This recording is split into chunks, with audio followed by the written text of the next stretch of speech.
वा काय वाटून डाळीचं बेसन झाले मस्तपैकी. तर मंडळी आवडलं का तुम्हाला? आवडलं असेल तर हा ब्लॉग स्पेशल खास तुमच्यासाठी. चला तर मग सुरुवात. रामकृष्ण हरी मंडळी. चला तर आज आपण व्हिडिओला सकाळी सकाळी सुरुवात केलेली आणि रोज रोज त्या भाज्या खाऊन कटाळा. चला म्हणलं आज मस्तपैकी भिजवून डाळीचं आपण बेसन बनवणार आहे हिरवी मिरचीचं. तर त्यासाठी मस्त मी कढई शेगडी पेटवून घेतलेली आणि त्यामध्ये अगोदर काय करणार आहे, मी हिरवी मिरची भाजून घेणार आहे. एक 5-6 लसणाच्या कळ्या पण घातल्यात भाजण्यासाठी. आणि मिरची तुम्ही तिखटानुसार कमी जास्त पण करू शकता. मिरची पण हे लसण आणि मिरची पण भाजलेली. तर आता ही मिरची काढून घ्यायची.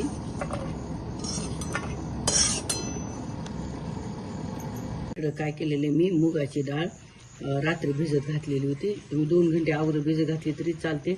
आणि चांगली स्वच्छ धुवून घेतलेली. तर आता ही मुगाची डाळ मी याच्यामध्ये खलबत्यामध्ये बारीक कुटून घेणार आहे किंवा पाट्यावर पण वाटू शकता. तर आज मस्त वाटून डाळीचं, मुगाच्या डाळीचं बेसन. चणा डाळीचं करू शकता आपण, वाटाणा डाळीचं पण करू शकता आपण. मूग डाळीचं म्हणलं चला आपण मूग डाळीचं. आता काय करणार मी अशा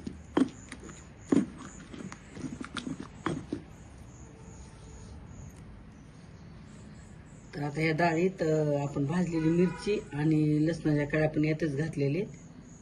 आता यातच मिक्स करून बारीक केलेले. तर चला आता हे काढून घेऊ. आता जास्त बी काय असं बारीक झालेलं नाही, पण थोडंसं भगर भगर.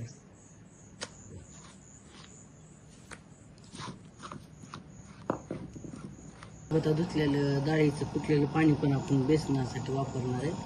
चला तर मस्त जाळ लागलेल्या शेंगीला. आणि आपल्याला लोखंडाच्या कढईत करणार आहे बेसन आपण.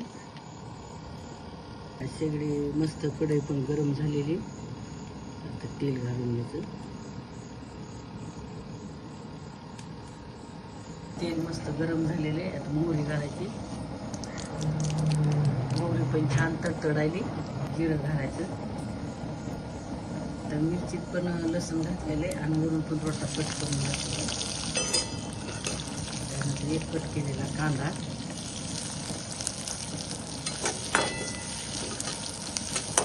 कढीपत्ता पण भरपूर घालणार आहे, आम्हाला आवडतो कढीपत्ता. मध्ये एक टमाटर कट केलं होतं, मधलं पूर्ण बी काढून हे घालायचं.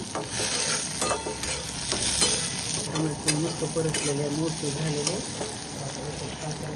थोडीशी हळद घालायची. आपण हिरवी मिरची याच्यातच घातलेली वाटणं हे घालून घ्यायचं.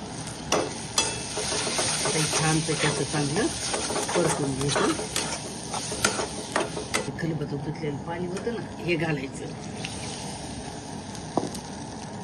घट्ट पातळनुसार पाणी घालायचं. पातळ आवडत असलं तर पातळ चुरून खाण्याचं करायचं. सरबरीत म्हणलं तर मग सरबरीत करायचं. मी थोडंसं पातळ करणार आहे.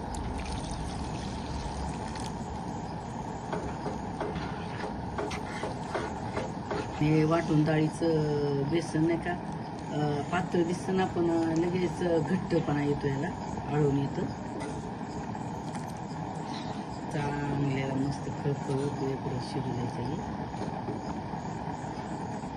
ह्याच्यात चवीनुसार मीठ घालायचं.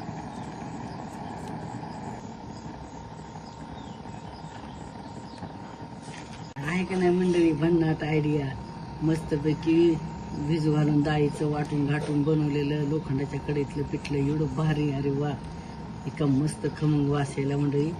तुम्ही पण अशा पद्धतीने डाळ वाटून थोडंसं बेसन करून बघा, किती भारी चवीला लागते. एकदम भारी. ह्याच्यात मस्तपैकी अशी भरपूर अशी कोथिंबीर घालायची. मस्तपैकी अशी चव येते छानपैकी. चला त्याला खळखळ चांगला उकळा फुटू द्यायचा. किती भारी दिसायले बघा. डाळीचं नाही का झणझणीत बेसन छान लागते. तुम्ही कमी जास्त पण करू शकता. तिखट जास्त टाकू शकता आवडत म्हणून असेल तर. सपगावचं कमी पण करू शकता. तर पहा मस्तपैकी आपण असा उकळा फुटायला सुरुवात झालेली. सरभरीत असं वाटून डाळीचं बेसन एकदम छान लागतं चवीला. पुन्हा चुलीवरचं लोखंडाच्या कढईतलं एकदम भारी असं भन्नाट चव. मंडळी किती भारी झालेले मस्त शिजलेले बेसन. याच्यात तुम्ही शेंगदाण्याचं कूट पण टाकू शकता, मी टाकणार नाही. तुम्हाला जास्त पातळ पाहिजे तसं करू शकता, थोडंसं मोकळं घट्ट पाहिजे घट्ट करू शकता. याचा किती भारी झालेलं आहे मस्तपैकी, आणि चांगलं शिजलेलं पण आहे बेसन पण खूप छान यायला मंडळी. आणि यावर तुम्ही पुन्हा जिरे मोहरीचा लाल तिखटाचा थोडासा तडका पण मारू शकता, आणखीन भारी टेस्ट येते. चला तर मंडळी, झालं आपलं बेसन तयार. आवडलं तर तुम्ही पण करून बघा, आणि कसं चवीला लागते ते आम्हाला कमेंट करून सांगा. पहा इकडं आपले बेसन पण झालेले, आणि इकडं आपल्या चपात्या पण तयार आहेत. गरम गरम बेसन चपातीसोबत छान लागतं. चपातीसोबत नाही आवडलं तुम्ही भाकरीसोबत पण खाऊ शकता, एकदम भारी लागतं वाटून डाळीचं बेसन. आता मग कसं वाटलं माझा आजचा छोटासा वाटून डाळीचा बेसन आणि चपातीचा ब्लॉग. आवडला जरूर कमेंट करून सांगा.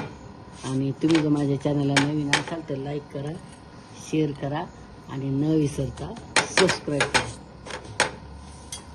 चला तर पुन्हा भेटू पुढच्या अशाच नवीन व्हिडिओमध्ये. धन्यवाद.